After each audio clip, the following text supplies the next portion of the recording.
Please আমাদেরকে রক্ষা করুন। উপরে আল্লাহ পরে আপনারা আমাদেরকে রক্ষা করতে হেল্প করুন প্লিজ।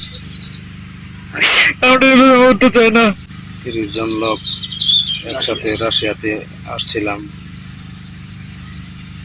30 জন একসাথে আসার পরে আমাদেরকে আমাদের এজেন্সি 2 জন রাশিয়ানের হাতে উঠাই দিছিল। তারা আমাদেরকে কোনো আসার পরে কোনো ধরনের মোবাইলের মাধ্যমে কোনো হেল্প করে নাই, কোনো নেট দেয় নাই, ফোন নিয়ে নিছিল। আমাদের কাছে কোনো নেট ছিল না। আমাদেরকে আলতু ফালতু বোঝায় বলছিল যে আমাদেরকে টোন কোম্পানিতে কাজ দেবে, কনস্ট্রাকশন সাইটে কাজ দেবে। এই সমস্ত কথাবার্তা বলে আমাদেরকে মনে করেন যে যুদ্ধক্ষেত্রে পাঠিয়ে দিয়েছে, আমাদেরকে বিক্রি করে দিয়েছে। আপনারা হয়তো ইতিমধ্যে জানেন। এবং ওইখান থেকে আসার পরে আমাদের একটা ক্যাম্পে নিয়ে আসা হয় 30 জনকে। ওইখান থেকে 14 জনকে এক ক্যাম্পে পাঠানো হয়, আর আমাদের 16 জনকে আরেক ক্যাম্পে পাঠানো হয়। এখানে নিয়ে আসার পর আমাদেরকে 3 থেকে 4 দিন ট্রেনিং করানোর পর 5 জন 6 জন করে একদম ফোন লাইনে পাঠানো হয়েছে যুদ্ধ করার জন্য। সেই ফোন লাইনটা হচ্ছে লেসাবুল জঙ্গল। হ্যাঁ, সেখানে মাটির নিচে গ্রেনেড থাকে, মাইন পোতা থাকে, উপরে ড্রোন থাকে, আর আমাদেরকে ড্রোন দিয়ে কন্ট্রোল করা হয়। মাছের টুক হিসেবে আমাদেরকে ইউজ করা হয়। আমাদেরকে ডাইনে যেতে বললে ডাইনে যেতে হয়, বামে যাইতে বললে বামে যাইতে হয়। এইভাবে আমাদের এখান থেকে 12 জন মানুষ মারা গেছে। এই 12 জনের ভিতরে 12 জন মানুষ মারা গেছে পরিপূর্ণ বলতে পারবো না, আপনারা হয়তো জানেন। হ্যাঁ, আমরা 4 জন এখন জীবিত আছি। আমরা 4 জনই আহত। এই যে মাইনুদ্দিন ভাই আমার সাথে, ওনার বাড়ি চাঁদপুরে, মাথায় টোন হামলায় আহত হয়েছে।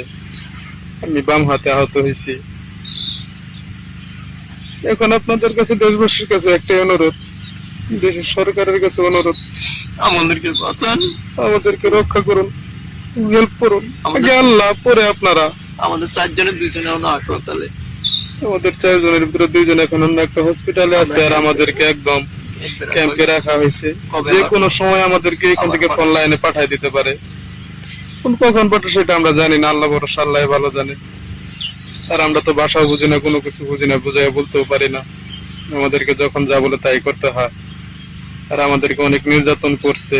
ফোন লাইন থেকে যখন আমরা হতে হয়ে ফেরত আসছি, তখন আমাদেরকে ওই অবস্থায় আবার যাইতে বলে ফোন লাইনের যুদ্ধের জন্য।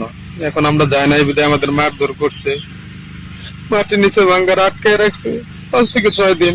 খাইতে দেয় নাই, পানি পর্যন্ত খাইতে দেয় নাই, কোনো কিছু দেয় নাই। প্রতিদিন এসে মারধর করছে।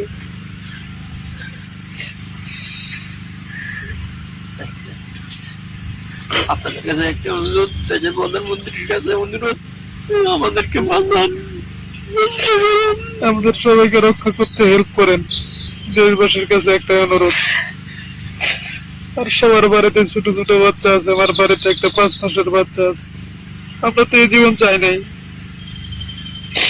আমরা আসছিলাম শুধুমাত্র ডাল ভাত খেয়ে বাঁচার জন্য। আমাদেরকে এভাবে বিক্রি করে দিছে। এখন কি করবো আমরা বুঝতে পারতেছি না, বুঝি না বাসা, কোনো কিছু বুঝি না।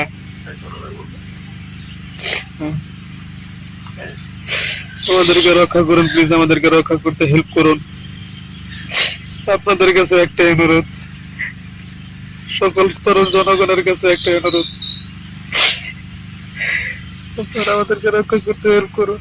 আমরা চাই দেশে যাই মরতে। আমরা মুসলিম, আমরা চাই আমাদের মৃত্যুর পর যেন জানাজা হয়। এভাবে শিয়াল কুকুরের মতো আমরা মরতে চাই না। প্লিজ আমাদেরকে রক্ষা করতে হেল্প করুন। আপনাদের কাছে একটাই আহ্বান। আর আমরা ফোন চালাচ্ছি এখানে লুকায় লুকায়। একটা ফোন কিনছে হসপিটালে নেওয়ার পর, আর এখানে জানে না যে আমাদের কাছে ফোন আছে। লুকায় লুকায় ব্যবহার করতেছি। আমরা দেশের থেকে যে মোবাইল গুলো আনছি, তারা সে মোবাইল গুলো নিয়ে নিছে। এখন পরে আল্লাহ, আল্লাহর পরে মানুষ। আমরা তো মাত্র চেষ্টা করতে পারি। সকল স্তরের মানুষের কাছে আমাদের অনুরোধ, স্টুডেন্ট মানুষ, যত ধরনের মানুষ আছে সবাই আমাদেরকে রক্ষা করতে হেল্প করুন প্লিজ, হেল্প করুন প্লিজ। আপনাদের কাছে আকুল আবেদন। তা নাহলে যে কোনো সময় আমাদের ফোন লাইনে পাঠাই দিলে আমরা মারা যেতে পারি। যে কোনো সময় ড্রোন হামলায়, গ্রেনেড মামায়, অথবা মাইন্ডে পাপড়ে মারা যেতে পারি। এইভাবে মৃত্যু চাই না আমরা। আমরা চাই আমাদের মৃত্যু পরে আমাদের জানাজা হোক, আমাদের ফ্যামিলির কাছে মরতে চাই আমরা। প্লিজ হেল্প করুন, হেল্প করুন, আমাদের বাঁচাতে সাহায্য করুন প্লিজ। প্রধানমন্ত্রীর কাছে একটা এগুলো আবেদন, আমাদের বাঁচানোর জন্য আপনি হেল্প করুন প্লিজ, হেল্প করুন। আপনি চাইলে সম্ভব, আমরা যতদূর জানি। আর 14 জনের কি অবস্থা সেটা তো আমরা জানি না এখন পর্যন্ত। আমাদের 16 জনের ভিতরে 4 জন মাত্র জীবিত আছে এখন, তাও সবাই আহত। কখন না কখন আবার পাঠাই দিবে সেটা আমরা বলতে পারি না। আর আমার বাড়ি হচ্ছে জামালপুর যারা 2 নং শরীফপুর ইউনিয়ন গোদাসিমলা গ্রামে। আমার বাড়ি চাঁদপুর জেলা ফরিদগঞ্জ থানা 16 নং রূপসা দক্ষিণ ইউনিয়ন পশ্চিম কাউনিয়া মসজিদ বাড়ি। আর বেশি কিছু বলতে পারবো না, যে কোনো সময় লোকজন চলে আসবে। প্লিজ আমাদেরকে রক্ষা করুন, উপরে আল্লাহ পরে আপনারা আমাদেরকে রক্ষা করতে হেল্প করুন প্লিজ। আমরা এভাবে মরতে চাই না। আল্লাহ হাফেজ।